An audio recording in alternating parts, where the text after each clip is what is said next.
மறக்காம ரேடனை சப்ஸ்கிரைப் பண்ணுங்க, bell சிம்பலை press பண்ணுங்க.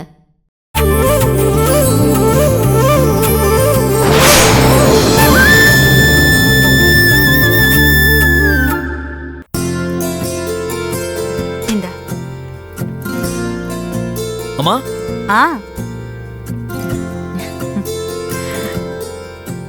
முடியெல்லாம் வளர்ந்து இப்பதான் பழைய ராஜேஷ பாக்குற மாதிரி இருக்கு. சரி, அப்பா எங்கம்மா? அப்பா சிதம்பரம் சார் வீட்டுக்கு போயிருக்காரு. வா, அப்படியா? சரி, இன்னும் வீட்ல யாரெல்லாம் இருக்காங்க? எல்லாரும் தான் இருக்காங்க. அவங்களை கூப்பிடுமா, ஒரு முக்கியமான விஷயம் பேசணும். சௌந்தர்யா, சொல்லுங்க அத்தை. ஐஷு இருக்காளாங்க? ஆமா அத்தை.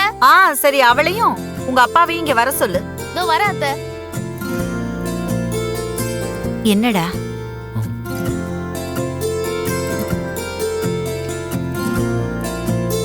என்ன அத்தை, ஏதோ கூப்பிட்டீங்க? ராஜேஷ் ஏதோ உங்ககிட்ட முக்கியமா பேசணும்னா. என்ன ராஜேஷ், சொல்லு. டிஎன்ஏ டெஸ்ட்டுக்கு நான் ரெடி. எப்போ வச்சுக்கலாம்?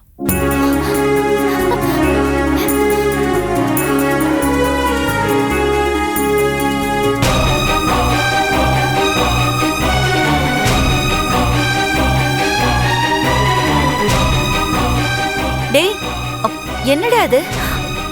உங்க அப்பா வேற ஊர்ல இல்ல, நீ எப்படி அப்படி ஒரு முடிவு எடுத்த? அன்னைக்கு இவங்க தான் நம்ம கலாட்டா பண்ணி டிஎன்ஏ டெஸ்ட் எடுத்தே ஆகணும்னு சொல்லி தொந்தரவு பண்ணாங்க. அப்பாவை கேட்காம எப்படிடா இதெல்லாம்? ஆமா, என்ன திடீர்னு இவ்ளோ ஆர்வம்? ஷாலினி ஒத்துக்க சொல்லி பெர்மிஷன் கொடுத்தா, அதனால தான் ஒத்துக்கிட்டேன்.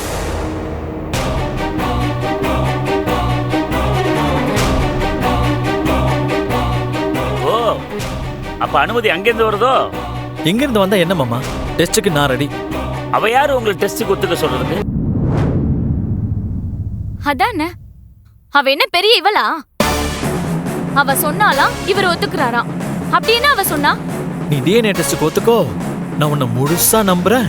அந்த கடவுளே வந்து சொன்னாலும் ஐஸ்வர்யாவோட கர்ப்பத்துக்கு நீ தான் காரணம்னு சொல்லிட்டு நான் நம்ப மாட்டேன் அப்படின்னு சொன்னான். நான் தப்பு பண்ணல. ரிசல்ட் உனக்கு சாதகமா தான் வரும்னு தைரியமா ஒத்துக்கோன்னு அவ தான் என்கிட்ட சொன்னான்.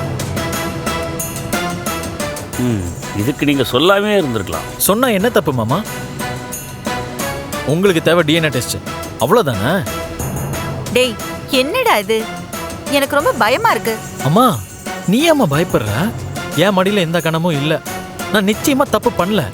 நான் தயாரா இருக்கேன், தாராளமா ஒத்துக்கிறேன். இனிமே அண்ணி தான் எல்லா ஏற்பாடும் செய்யணும். நான் செய்யறேன். ஆனா திடீர்னு நீ இவ்ளோ ஆர்வமா இருக்கியே, அதான் கொஞ்சம் இடிக்குது. இதுல ஏதாவது உள்குத்து இருக்கா? புரியல. இல்ல, அவளும் டாக்டர் தானே, ஒருவேளை ரிப்போர்ட்ல அவளை வச்சு ஏதாவது குழப்பம் பண்ணிட்டியா? அவ்வளோ சீப்பா எடை போடாதீங்க. நீ உங்களை எதிர்த்து பேசினாலும் தப்பு, உங்களுக்கு ஆதரவா பேசினாலும் தப்புனா எப்படி அண்ணி? டெஸ்ட்டுக்கு ஏற்பாடு பண்ண போறது நீங்க, இடமும் உங்களுது, ஆளும் உங்களுது. அதனால டெஸ்ட் ரிசல்ட் உங்களுக்கு சாதகமா கொட்டைய குழப்ப கூடாதுன்னு நாங்க பயப்படுறோம். ஏய், நான் சீரியஸா பேசிட்டு இருக்கேன். என்ன அனாவசியமா சீண்டு விட்டு வேடிக்கை பார்க்காத சொல்லிட்டேன். உனக்கு மனசாட்சின்னு ஒண்ணு இருந்திருந்தா இந்த டெஸ்ட் எல்லாம் எதுக்குன்னு என் தங்கச்சி கழுத்துல நீ தாலி கட்டியிருப்ப. நீங்க 2 பேரும் ஒன்னா பெட்ரூம்ல படுத்திருந்தத என் கண்ணால பார்த்த ஒரே சாட்சி நான் தான். அன்னைக்கு நீ அழுது என்கிட்ட ப்ராமிஸ் கேட்காம இருந்திருந்தா இந்நேரத்துக்கு இந்த பிரச்சனை வீட்லயே உடைச்சிருப்ப. உன்னை நம்பினதால இப்ப என் குடும்பம் நடு தெருவுல. வேண்டாம், என்னால எந்த குடும்பமும் நடு தெருவுக்கு வர வேணாம். நான் தான் டிஎன்ஏ டெஸ்ட்டுக்கு ஓகேன்னு சொல்லிட்டேன்ல, ஏற்பாடு பண்ணிட்டு சொல்லுங்க. அந்த ஷாலினி நம்ம குடும்ப பிரச்சனையில தலையிடாம ஒதுங்கி இருக்க சொல்லுங்க. எல்லாத்துலயும் அவளை உள்ள இழுக்கிறது நல்லாவே இல்ல.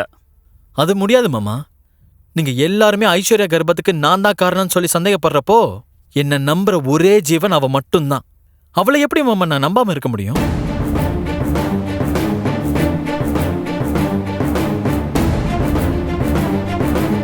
ஷாலினியை பத்தின நினைவுகள் என்னை விட்டு போயிருக்கலாம். நான் சுத்தமா அவளை மறந்து கூட போயிருக்கலாம். ஆனா அடிமனசுல ஏதோ ஒரு காதல், அன்பு அவ மேல இருக்கிறதுனால தான் அவளும் என்ன நம்புறா. அந்த அளவுக்கு ஒரு பொண்ணு ஒரு ஆம்பளை நம்பும் போது அப்படி அவ முழுசா நம்புற ஒருத்தியால தான் காலம் பூரா வாழ்க்கை துணையா வர முடியுமே தவிர வேற யாராலையுமே வர முடியாது.